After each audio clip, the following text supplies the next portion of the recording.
Hello friends, hi. ఎలా ఉన్నారు? అందరూ బాగున్నారా? అందరికీ ముందుగా వచ్చేసి క్రిస్మస్ జరుపుకునే వాళ్ళకి హ్యాపీ క్రిస్మస్ అండి. టమాటా, ఎండు చేప, దోసకాయ కర్రీ చేశానండి. ఎండు చేపలైతే ముందుగా నేను వేడి నీళ్ళల్లో కడిగి పెట్టేసుకున్నాను. తర్వాత ఆయిల్ వేసి అలా ఫ్రై చేసేసుకున్నాను. తీసి పక్కన పెట్టేసుకొని ఉల్లిపాయ, పచ్చిమిరపకాయ కూడా ఫ్రై చేసేసుకున్నాను. తర్వాత టమాటా, దోసకాయ కూడా వేసేసాను. వేసి ఉప్పు, పసుపు వేసేసి కొంచెం మగ్గబెట్టేసానండి. చక్కగా మగ్గాక ఆ తర్వాత కొంచెం కారం వేసుకున్నాను. ఏమేమి చేశారు ఫ్రెండ్స్? మీరేం వంటలు చేశారు? ఏమేమి కర్రీస్ చేశారో కామెంట్లో పెట్టండి. ఫుల్ వీడియో చూడండి ఫ్రెండ్స్. వీడియోని స్కిప్ చేయబాకండి. మా వీడియో కనుక నచ్చితే లైక్, కామెంట్ చేయండి, సబ్స్క్రైబ్ చేసుకోండి. కర్రీ అయితే నేను ఇలా చేశాను. మీరు ఎలా చేస్తారో కామెంట్లో పెట్టండి.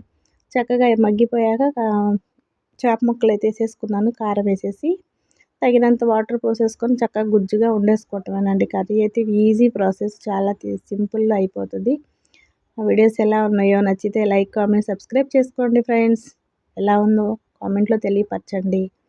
మీరు ఏమేమి చేశారు? క్రిస్మస్ జరుపుకునే వాళ్ళు ఎలా జరుపుకుంటున్నారు? అందరూ బాగుండాలండి. అందరిలో మేము ఉండాలి. చూడండి, మా వంట అయితే అయిపోయింది. కర్రీ అయితే రెడీ అయిపోయింది. ఎండు చేప, టమాటా, దోసకాయ కర్రీ. నచ్చితే లైక్, కామెంట్, సబ్స్క్రైబ్.